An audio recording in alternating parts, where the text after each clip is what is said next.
this weekend.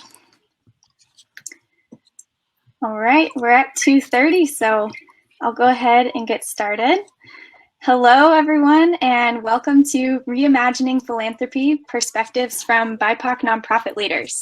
I hope you all have enjoyed the conference so far, and thank you so much for being here. As we reimagine philanthropy in these trying and transformative times, it is the direction of BIPOC nonprofit leaders like Viri Carrizales, Deidre Johnson, and Paul Lumley. I'm thrilled that they are here today to share their experiences, insights, and wisdom with us. And it is my pleasure to introduce our moderator, Xiuhtezcatl, who has over 20 years of leadership experience in the nonprofit sector and philanthropy, and who now serves as the executive director at the Roy and Patricia Disney Family Foundation. Before I turn it over to Sean, I want to let you know that there will be an informal networking session after this panel where you can continue to talk about the topic with other attendees and even some of our panelists. The link to this session is in the description below, and I'll post it in the chat towards the end of this panel. And it will be a different space that is not recorded and where up to 20 people can share their video. All right, Sean, over to you. Thank you so much, Amanda, and welcome everyone. I'm really excited about this today's conversation. We're going to try to have some open, honest dialogue about funding BIPOC-led communities, BIPOC-led organizations, and the role that philanthropy plays and doesn't play sort of in this space. I'm looking for, sort of it's Chatham House rules here, so no holds bar, and I'm also looking to engage all of the audience members as well. So please use the chat function to pepper in some questions. And if I can, I will call on those questions as well. Everyone's bios are below, and you've seen them in the contact info for the conference. Super impressed with these speakers today. I'm going to give each to them an opportunity to introduce themselves and say a little bit about their organization before we get into some deep conversations. So I'm going to start on my screen with Viri. Thank you, Sean, and welcome everyone. I'm Viri Carrizales, or Viri, and I'm founder and CEO of IMSchools. We're an immigrant-led nonprofit organization that works to transform our education system into one that is safe, inclusive, and welcoming of undocumented students and families. As a formerly undocumented student myself with undocumented parents, this work is very personal.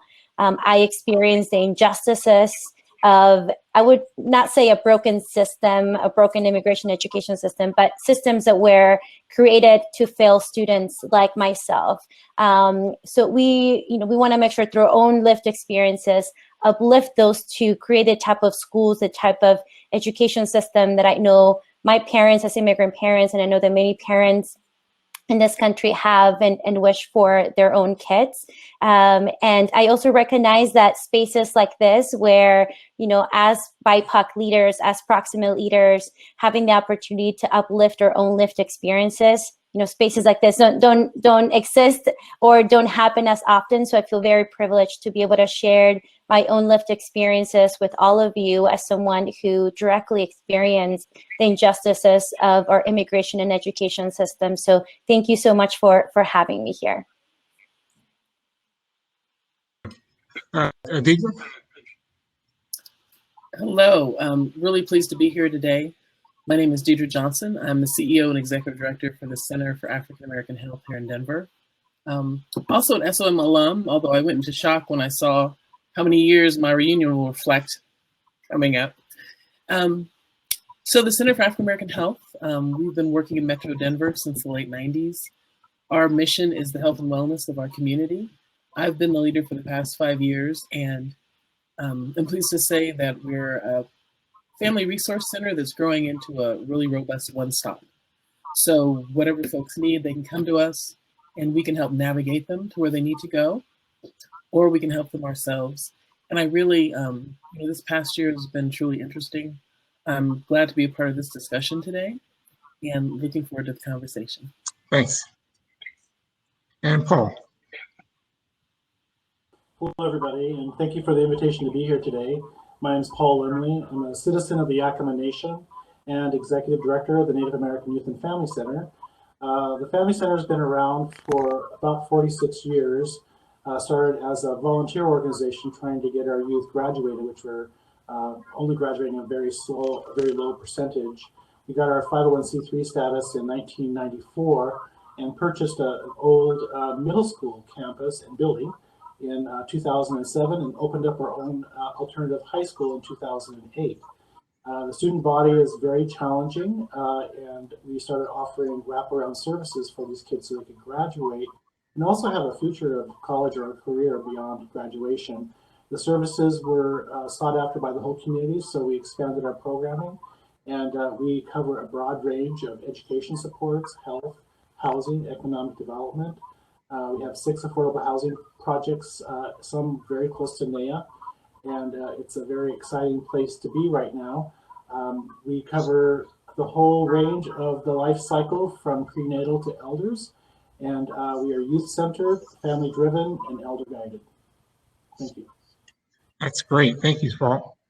So let's start with a really big question, and it's something that philanthropy at times needs to start looking in the mirror and really hearing honest feedback about its practices. So I want to throw this out, and I'm going to ask Weedy first to just give me your critique of philanthropy from your personal experiences. Before starting M Schools 3 years ago, I remember looking into the statistic that less than 1.3% of Latinx-based organizations get philanthropy dollars, and that scared me. And I became a bit intimidated, thinking, wow, I'm starting this organization and not starting in the same playing field as everyone else. And just like my own education experience, where I feel like I had to prove myself and work twice as hard as many of my peers, it was the same thing with philanthropy, right? I feel like every time I'm having conversations with potential donors, that I have to prove that this work matters, that I have to prove that we are the right people to lead this work. And that becomes draining, and it becomes in many ways, us exposing our stories or sharing our stories, which are so personal to us, it's also traumatizing and they're painful. So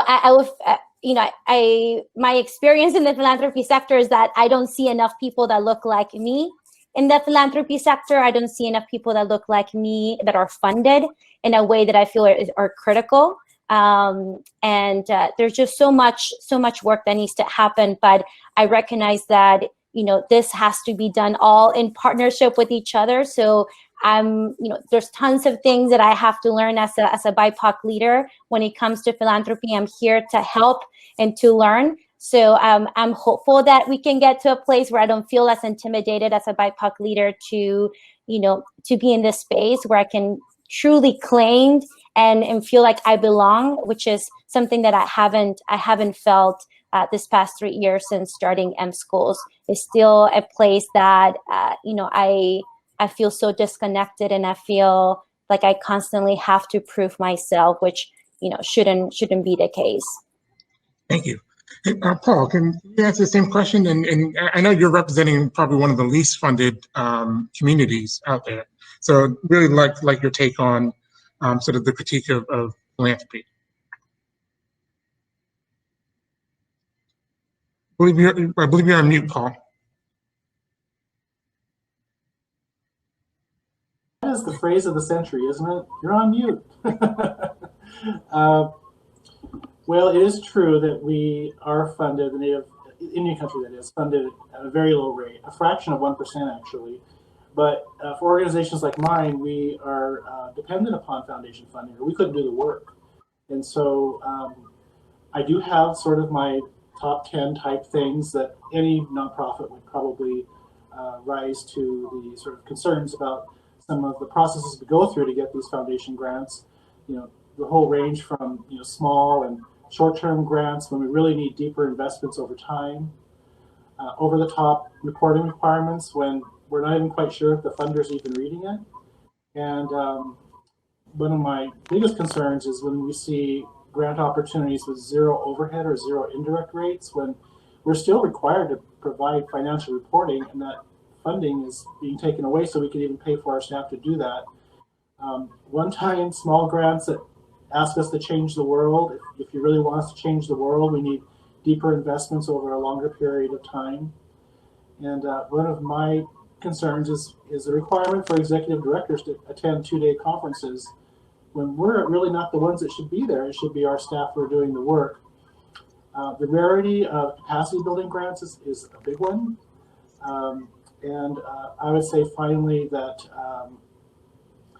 I'm really impressed with all the foundations out there that are digging deep on diversity, equity, and inclusion and requiring people to prove that they have this a part of their work. But when we're a culturally specific organization and then we're required to prove that we have a commitment to DEI, diversity, equity, inclusion, it makes us feel a little uncomfortable. So anyway, I don't mean to just blast you all because you all do wonderful work. Don't get me wrong, and we totally appreciate it, but there are probably a list that you have on nonprofits that you wouldn't mind sharing with us too. So I guess it goes both. I spent most of my life on the other side of the table, so my critique of philanthropy list is pretty long. Deidre, can you talk a little bit about your experience in Denver or in Colorado? Yeah. It's interesting because I'd have to echo a lot of what my colleagues have said. I will say that Colorado's foundations are very collaborative. And I worked at a health foundation for 7 years or so before I took this position.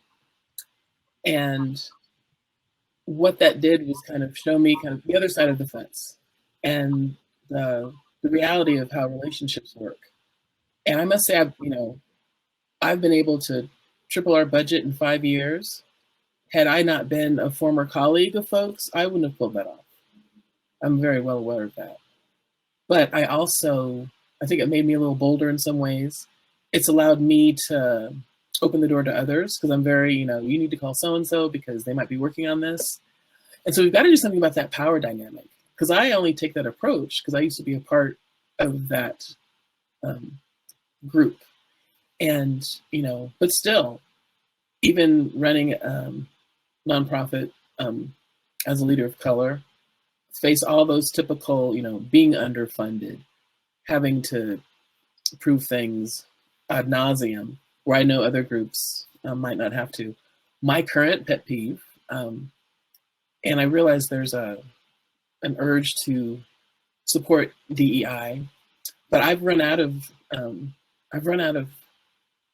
the times that I'm no longer surprised by folks who have gotten funded, for instance, to work with the Afro-American community, have the money and will come to us, and we don't know any Black people, but we need to do this work.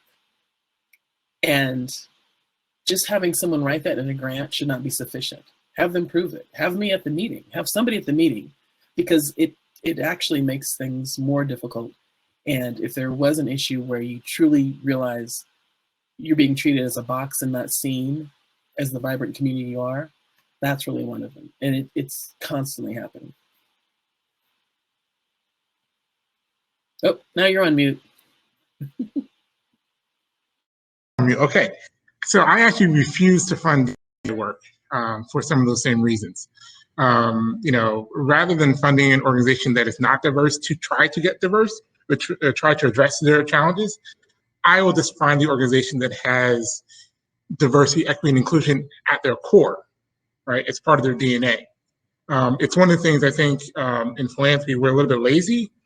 We'll spend more money trying to get a group to change their stripes than actually to fund the groups that we should be funding. So this leads to my next question. Have you guys sort of seen how that could be problematic, right? Where, we're all, the sector is somewhat in competition, right? There are a number of groups working on similar issues, and perhaps other groups aren't as rooted in the community or reflective of the populations that you're serving. Have you seen philanthropy get it wrong? And what type of impact has that had on your organization? And I'll turn it right back to you, Deidre. I have seen them get it wrong, not because of the intention, but simply believing what was written in that grant. Believing that this group is in partnership with an organization when we may not know who they are, or it might have been an after the fact phone call. But I've also seen a lot more instances. I was talking to another colleague where when that happens, folks are calling it out and walking away. And so it's really, slow down, take a moment, appreciate the intention, but let's do it the right way. And even, for us, we've really defined, and I've given staff, here's how we partner. It's a planning process. If you're already writing the grant, don't come to us. But a few months before, if you want to see how we can work together and be really authentic, let's do that. But I am not a fan these days of funding folks who aren't of a community to do work in that community. Paul? Yeah, well, I saw a movement probably 4 or 5 years ago where funders, both foundation and non-foundation, were focusing on community-led organizations or community-specific organizations, people of color, right, BIPOC, which was very welcome. But then we saw suddenly mainstream organizations stepping forward and say, but wait, we're BIPOC too.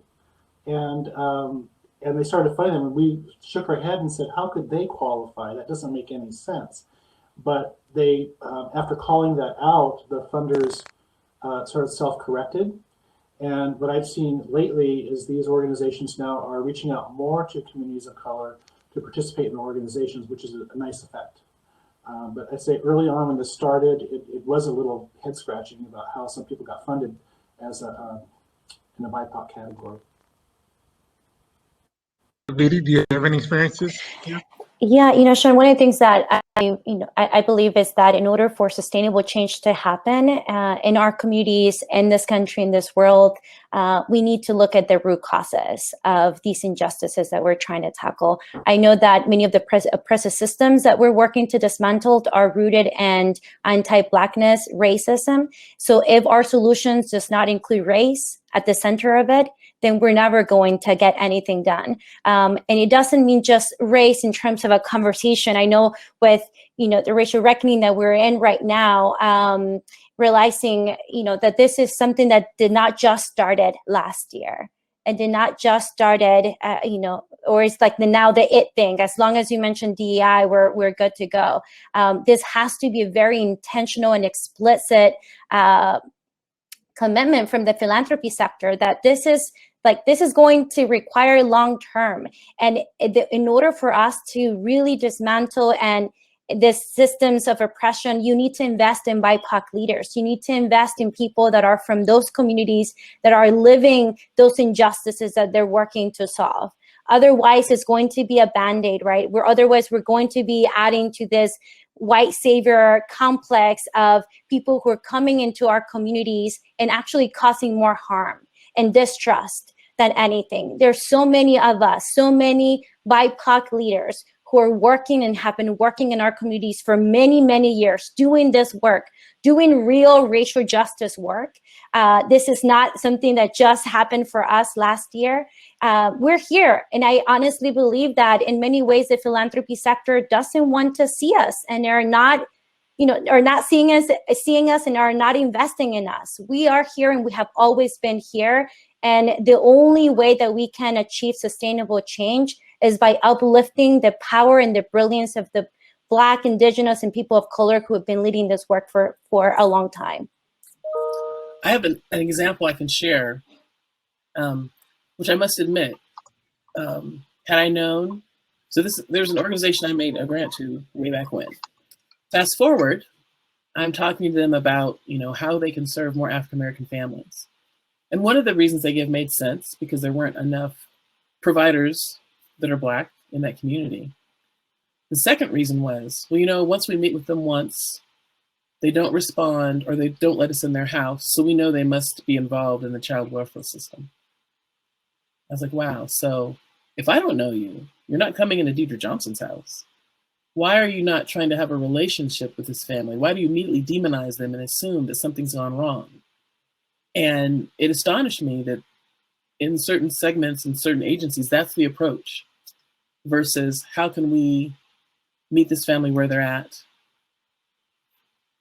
And that was just a huge example for me of, wow, this, there's a lot of anti-bias training that needs to happen, regardless of who you are. But that was one of a few experiences that really made me come to my earlier statement of, until things get better, I don't believe that people who don't reflect a community should serve that community. And the other assumption, funders always want to make an assumption that communities of colors aren't working together. And I find that fascinating because we talk to each other all the time.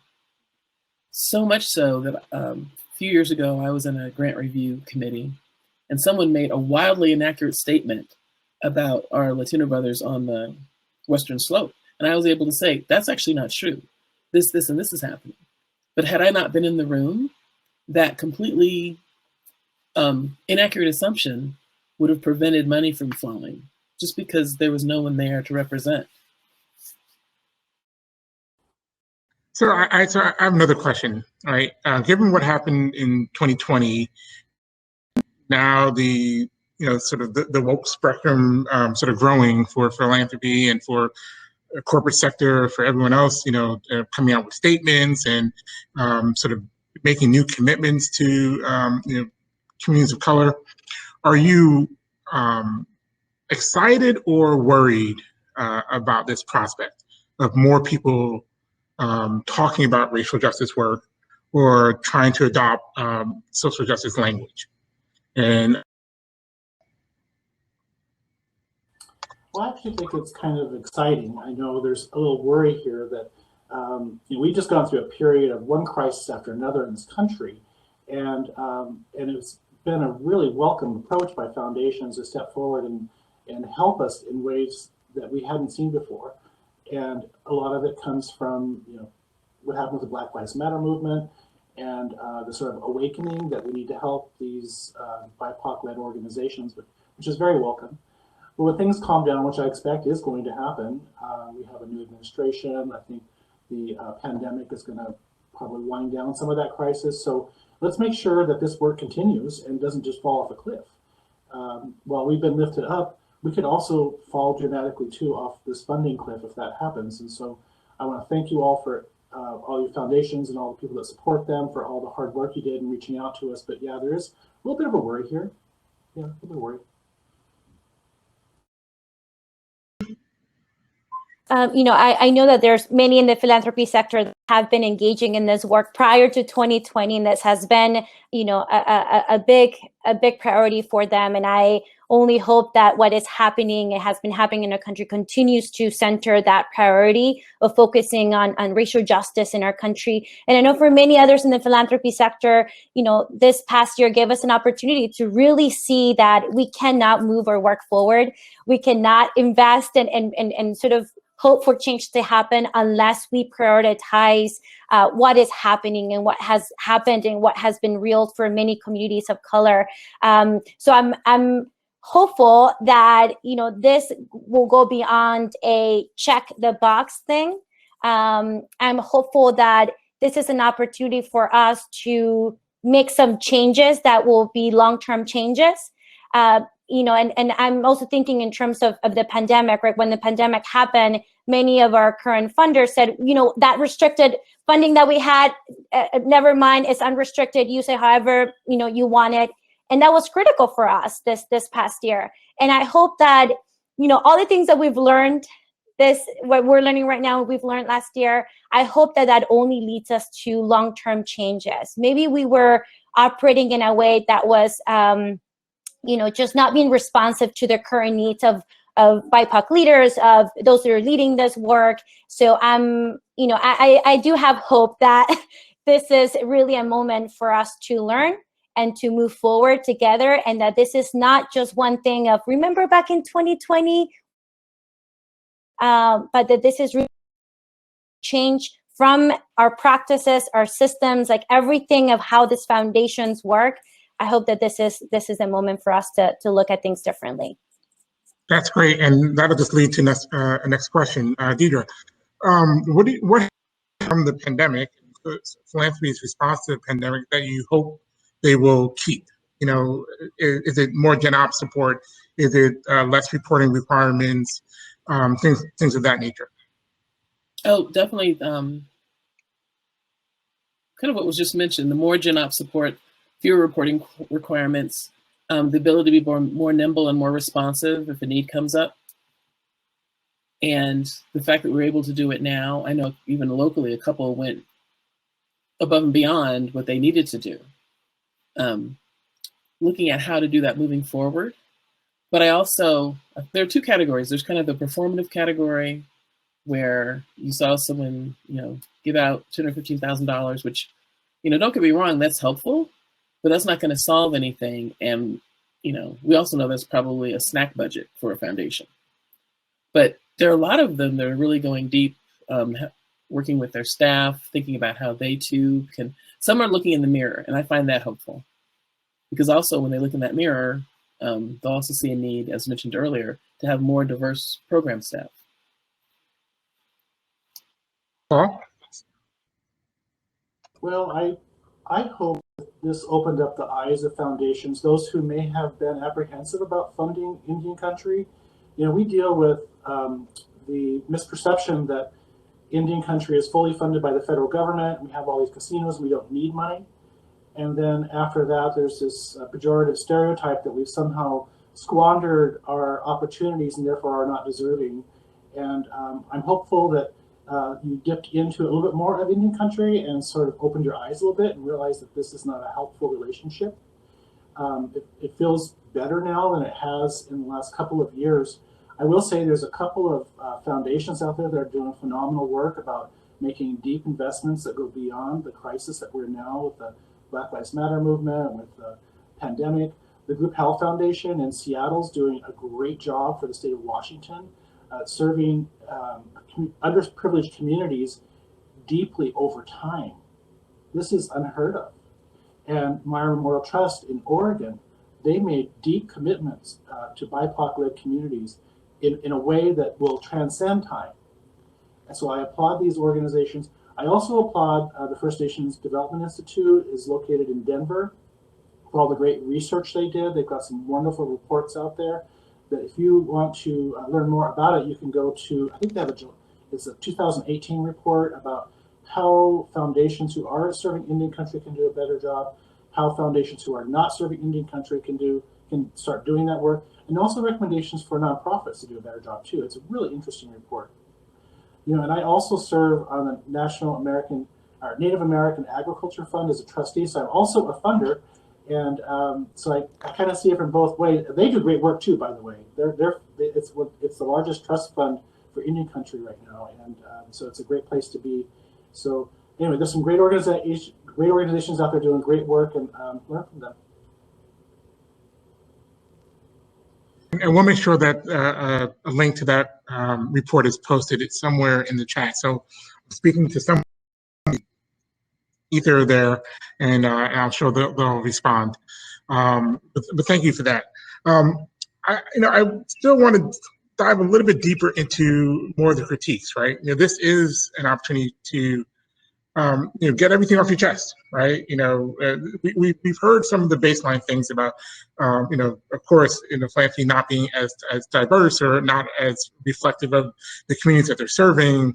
We've heard the challenges around funding in terms of, his 25K changed the world, the need for multi-year support. But those are typically the things that you see on every list. Is there something more? Right, and something that you think can be done in a very different way. Identifying the organizations, for any foundation is pretty hard.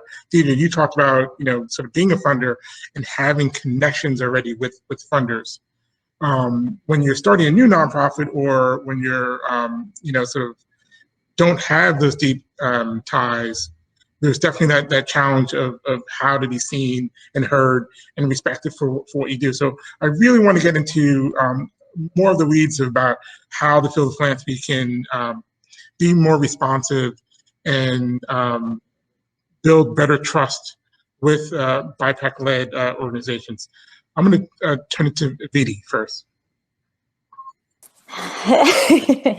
I think there's many things, and one of the things that is so pronounced for me in terms of my experience and critique of ways that the philanthropy sector can get better is still this idea of there's a lack of trust when it comes to us as BIPOC leaders. We often have to be in multiple conversations before we're even given the opportunity to be invited to submit a proposal. We have to provide all kinds of reports, all kinds of things. So our lived experience is not being valued the same way that someone's degree or someone's something else is valued when it comes to the philanthropy sector. We need to recognize that someone that lives these injustices are better positioned to come up with the solutions. And I honestly, in many different ways, this comes up in the philanthropy sector where we have to prove ourselves. Our lived experience is not enough, and it's something that I feel like those in philanthropy don't like to hear. And I'm an expert. My lived experience is what brings me to the table and what leads me to believe that what I'm proposing is a solution, because I experience those injustices myself. And I just don't know how to let those in the philanthropy sector know that our lived experience is really what needs to be the leader in these conversations. Another thing that I'm realizing, and I saw this a lot more now, with the pandemic, the current situation that we're in, is that many in the philanthropy sector invest in the organization and not in its leaders. They invest in the programmatic aspects, practical aspects of the organization, and not into the people that are leading this work. We have invested, investing and realize that this work is people-led. Like, our people need to be good and feel good and have the resources they need to make this work useful and make this work successful.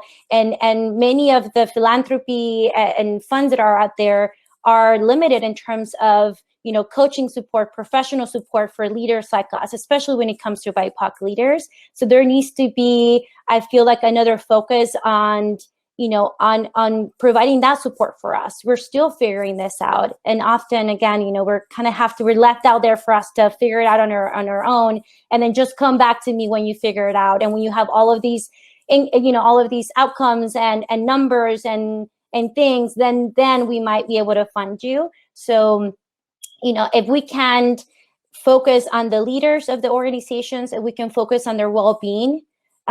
This work as proximate leaders is painful and it's traumatic. Like, sometimes we do trainings and we're hearing stories from families and students that are painful and heartbreaking. So we need to be able to support our staff who are doing that work directly. And, when you put in your budget, well-being, sometimes that does not get approved. That does not get prioritized when it comes to funding. And yet I feel like that is the most important and essential piece to our budget. So changing the way of what do we think is a priority as a foundation to what is really happening and needed in the organizations they're funding. Yeah, I'm truly hoping that more foundations invest in the well-being of all staff. Self-care is extremely important. I think we've all learned that during this pandemic. There are a couple of questions in the chat. One was about what some of the biggest obstacles to foundations growing the bench of BIPOC leaders in their institutions. And, as a person of color running a foundation, and a person who's been in philanthropy for the last 10 or 11 years now, I can say this, that I don't get enough applications for, in terms of whenever I post a job posting. I encourage every person of color in the nonprofit sector or in the social, who's working in social justice, space, to eventually move their way into philanthropy and to apply and and continue to apply until we get more folks in. There are a number of foundations that have created fellowship opportunities. The San Francisco Foundation, they have a fellowship really trying to usher in people of color in the philanthropic space. I created a fellowship at Disney for a person who was formerly incarcerated because we were, because we fund criminal justice reform. We want to make sure that we're creating opportunities for people involved in the justice system, and to see what it looks like to be in philanthropy, and perhaps to develop a career path within this field. But again, thank you for that great question. Paul, Adida, did you have anything to contribute to the sort of even further critique of philanthropy, or maybe even a wish list of how we should be better? Well, But, one of the things. Oh, I'm sorry. Go ahead, DJ. Oh, sorry. Mm-hmm. So, just like most organizations, foundations differ wildly. And so there are some that are very supportive. Some, it's just they don't care and they don't have to. There's no sense of urgency. And I have to say, around that last topic, I feel very fortunate to be in Colorado because we're kind of fellowship, sabbatical, resource rich when it comes to getting support in leadership. But we also know who those foundations are. And there are others that's just not their thing. So I think the opportunity is how to partner with the foundations that are really trying, and it is a priority of theirs. Because ultimately, a friend of mine from San Francisco once said, budgets are moral documents. How you invest in community is really reflective of what your intentions are and what your goals are. Well, I was thinking that if you haven't been funding an Indian country very much and you want to start doing it, and you say you pick 2 or 3 and maybe 1 or 2 don't perform well, don't blame all of Indian country then and just walk away and say, well, it didn't work out for us funding any country at all. Same thing with any other BIPOC community, because you can't, just be a little bit more forgiving. Just because you've tried a few and it didn't work out, keep trying. And I totally agree with your comments, Deidre, and thank you, Sean, for bringing up not getting enough applicants. But some of these foundations that are doing really good in reaching into BIPOC communities and making real change are doing so because they have BIPOC leaders at the top. And so it's a conscious choice to do that. I know it's hard because we're trying to hire the same kind of leaders for our nonprofits, and it's not easy. It's just hard to get good talent at the top that are for BIPOC-led entities. And, there's a reason there's lack of capacity, because when you have lack of investment, you're going to get lack of capacity. And, there was an administrative inclusion effort in our city a couple years ago, which I initially supported. But then it turned out that ultimately just another fiscal agent was created. If it's very easy to grow capacity and support capacity if that's what you want to do, which goes back to the level of investment and resources. Are any of you seeing foundations change their board structure, and trying to bring in a community voice on their boards? I work for a family foundation, so the family, they're all Disney's. I think eventually, maybe after a few years, we'll change, and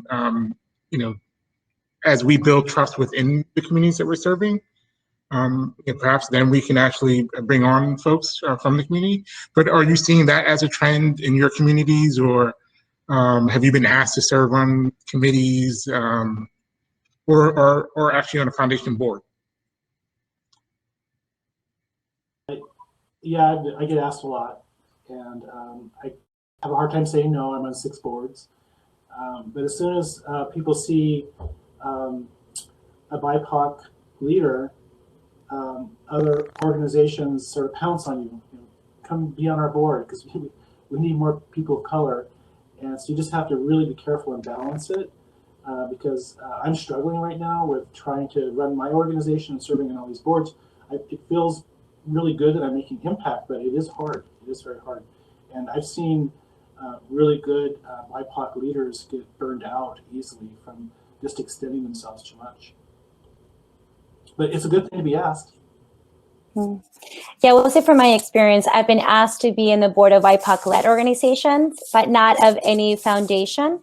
And, this also makes me think about this, this instance where I've always kind of sometimes see myself where, our expertise people ask for our expertise and we don't get compensated for it, right? People want to, okay, let's bring someone who can elevate this experience as a BIPOC leader, and we don't get paid as maybe someone else will get paid. So I think we need to elevate that a lot more, right? Like our experience, our lived experience, our expertise should be valued just the same way that any other person, expertise is value. And that's something that I see a lot happening, not just in foundations, but in events like this, right? We sometimes think like, well, they have the time and they have the resources to be in conversations like this, not realizing that, I mean, this is our expertise that we're bringing to the table, and that should be valued. And I don't think that exists right now. Thank you. So there was a question in chat about measuring impact, right? And, the need for reporting requirements. And, I am on the fence about reporting. Sometimes we're counting widgets to just count widgets. Most of the time, we're not actually using, the collective we're not actually using what's reported to make our decisions about future funding. So what can, sort of philanthropy, or how can we reimagine measuring impact and creating some type of capturing of that data that's more effective and less onerous on nonprofits? Anyone want to take that big question? Anyone wants to raise your hand first? Summarize a little more carefully. Yeah. It's the the issue of reporting, right, and data capture and metrics, right. So some foundations require a ton of data to be captured, which isn't always used, effectively in making decisions of a grant. And I've heard nonprofits say that it's just too much reporting. So my question is, how do you get to a place where you can identify your impact and in a way that's measurable but not onerous to the nonprofit? Well, I definitely think that the reporting requirement should be the minimum amount necessary for the foundation to do their work. And it might also help if there was a better sharing of why they're asking for this information. We don't mind having very extensive reporting, but as long as we know it's going for a good cause, it doesn't feel good if we don't know why we're being asked to report like they are asking, if we don't know why and how it will be used. But yeah, this reporting has just got to be done. There's no question about it. But just maybe a little more transparent about why they're asking for so much information. Add that it takes resources to come up with this type of data, right? Oftentimes, we're not given the resources to be able to really capture this outcomes and this data in the way that they're asking us to report it. Another thing I want to highlight is that things don't change from one year to the next. This is a long-term work. I know for us, working with undocumented families, with immigrant communities, trust and the lack of trust and fear, that has been a huge thing, and it's not going to happen from one. We're not going to move families from one day to the next. So you might not see a huge improvement from one year to the next, but it's enough for us to keep going and to make this work. So I feel like we don't often put enough emphasis on qualitative data, things that we're hearing, right? We're connecting with their families. We can come to an undocumented family and say, here, complete the survey. They want you to hear their story. So I will tell you exactly through a story how this family was impacted, and I can capture that in a survey or in a data report. So I think that that's one of the things that I've realized that I often struggle with. Here's the numbers, but then let me share with you the real stories of what is happening in the communities that we're working with. I would echo the importance of qualitative and stories. To be honest, compared to city, state, and federal contracts, foundations tend to be a lighter lift. But I think the more that you can talk about the story around that outcome versus just counting widgets, and how it's going to be used. Because if it's really not going to be used, then let's not ask for it. And I know some states have that we have a Colorado Common Grant app as well as Report, and so that's helpful when foundations choose to use that. That's something I've been pushed here as well. Go ahead, Paul. Want to jump in? I read an article, it was a Chronicles in Philanthropy article, I think it was a few years ago, about how fewer BIPOC-led organizations are getting funded, but their reporting requirements are more stringent. I thought that was interesting. I could probably find the article and put it in the chat. Yeah, so, you know, Deidre, to your point, I've been trying to figure out how we can move to better collaboration, you know, within local funders, you know, so adopting a common application form. And we all use different data management systems, and that sort of, you know, impacts the forms and the information that we collect. But it's something that, you know, perhaps I can bring back up to a, you know, sort of one of the philanthropy serving organizations to continue to push, because we do need some innovations there. So the next question I want to ask, again, is with 21, right? And, you know, we're in a new administration. We're in what is now the woke phase of America, because, you know, like I mentioned before, people seem to be, quote unquote, more woke. I do want to talk about where you guys go as leaders, right? And whether or not you think philanthropy will continue to support you, or perhaps usher in the next generation. You know, it's like this, we're at a weird place where, you know, a lot of the movement around Black lives is a younger generation. It's definitely a more diverse population. And there are nonprofit leaders of color who've been in the fights for years, that sometimes are overshadowed by brand new groups that are popping up, that are maybe closer to the ground or closer to social media.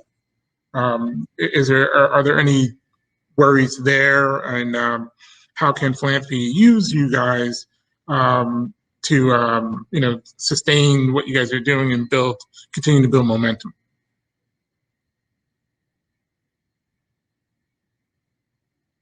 Really? Such an important and critical question, and I think, you know, one of the ways in which I'm pushing myself is to make sure that, just like folks created a space for me when I was like young and you know, we're thinking about wanting to do all these things, just like they created a space, I want to be able to create others and be able to bring young folks who want to know, how do you run an organization? How does this work? And you know, because this work, I'm building this organization for something that I'm hoping it lives until we have every undocumented student, every student in mixed status families feel like schools are a place where they belong, where they feel safe, where they feel inclusive. Until that happens, this work is gonna you know, keep going. And I know I'm not gonna be always leading this work, so I want to be able to intentionally create spaces where young people are either coming into the organization to keep building it or starting their own, and I want to be supportive of that. You know, there's so many, like I mentioned earlier, so many brilliant and powerful folks within our own communities.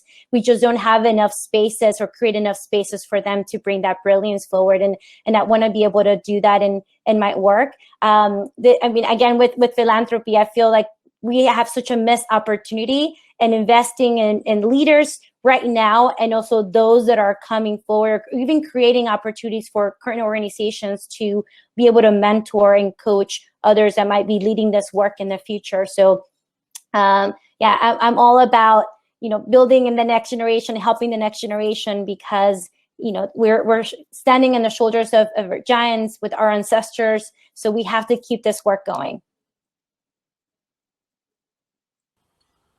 Well, I understand the realities of competing for grants. That's not going to go away, but I'm a big tent kind of a person. I think the more the merrier, as long as we can find a way to work together and support each other. I think it's fantastic.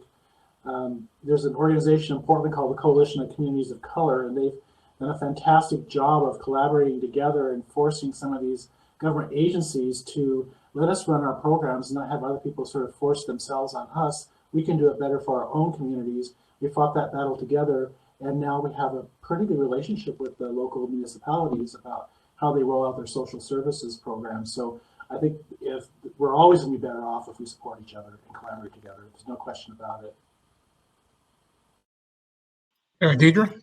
So I have some thoughts. You know, we do a lot of collaborating. I think that most communities of color do a lot of collaborating.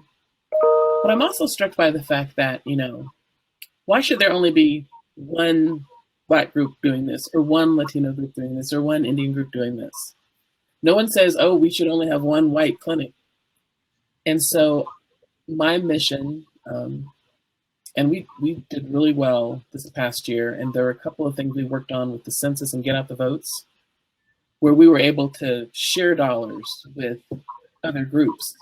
And I did that for two reasons. A, to help with outreach, but also to demonstrate, you know what, we cannot fight over crumbs. We just need to widen the pie, because all of us should be doing this work, because there's so much to be done.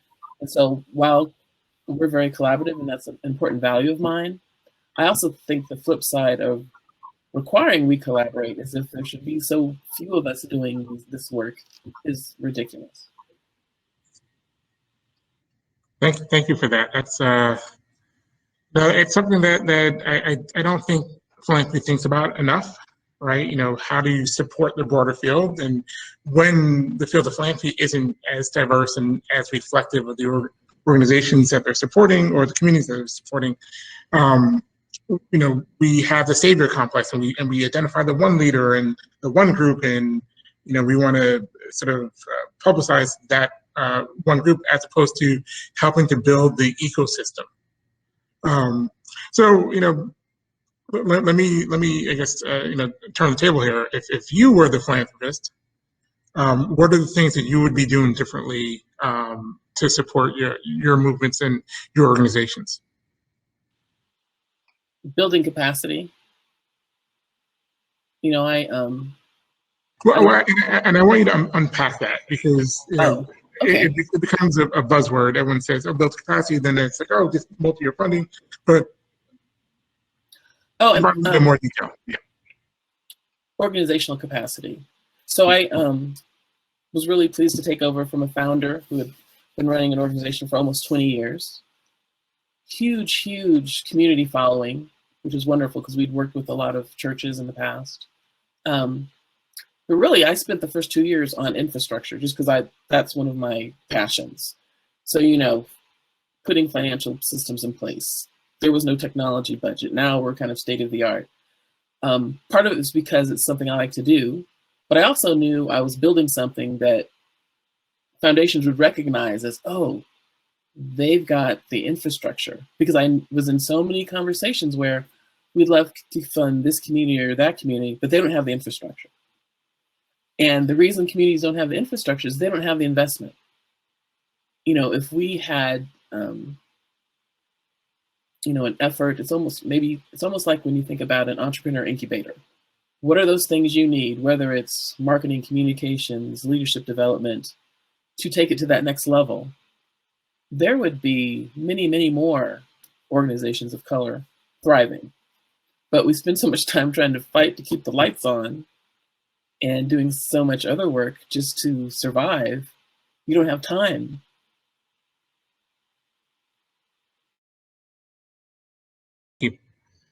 Well, I really like the comments, Deidre. It's right, spot on.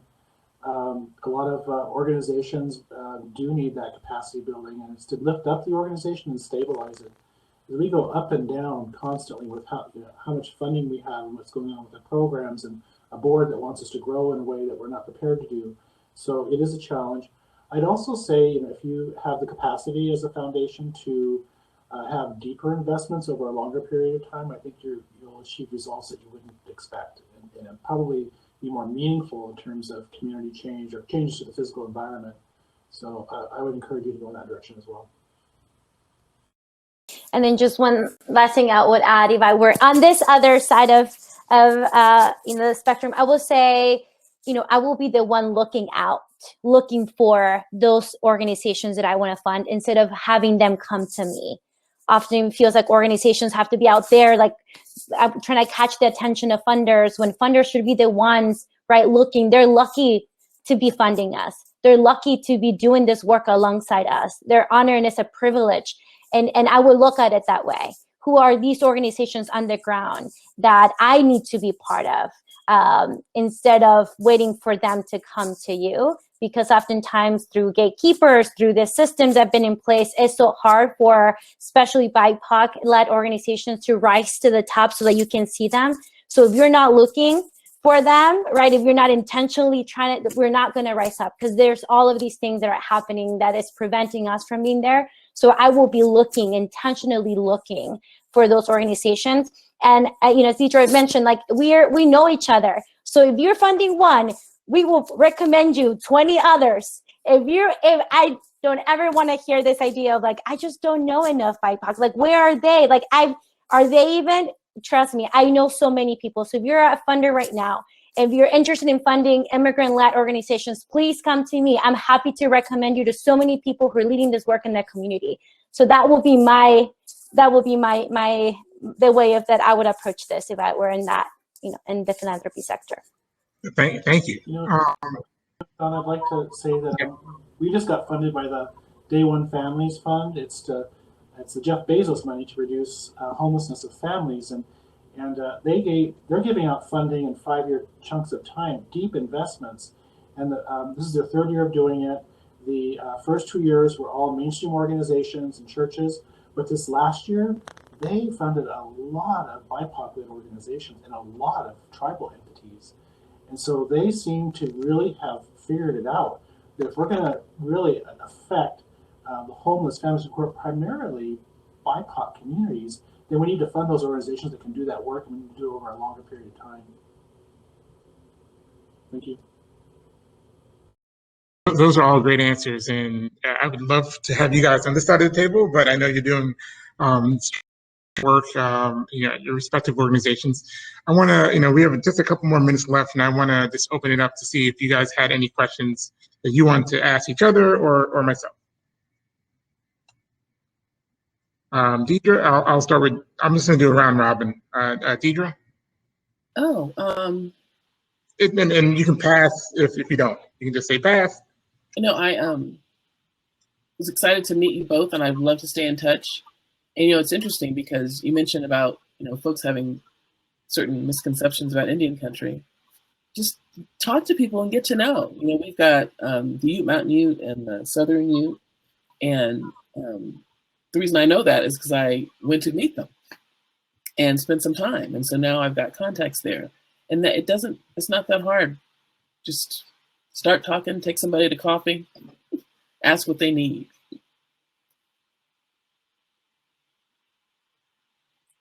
Last, Sean, but I don't have questions other than just so much gratitude for you both. I know this work is hard and but also very, very rewarding. So I'm always so appreciative of any opportunity that I have to uplift my own experiences of those that I have the honor of working with. So I hope that this is just this sort of a partnership of us knowing the work and supporting the work mutually. So just so much gratitude for you both. Well, it was really great to meet my colleagues on the panel. You've all been wonderful, great leaders in your own right. It's been a great honor to be asked to be here today to share some of my perspectives leading a Native nonprofit in the Portland area. And I just really look forward to a stronger partnership with between Indian country and foundations, and let me know how I can help. Thank you. Thank you all so much. Sean just wrote us to say that his battery died, unfortunately, but I'm sure he would say he was also very happy to have this conversation with you all. And if you can see in the chat, we have the link posted to the informal networking session that you are all invited to join.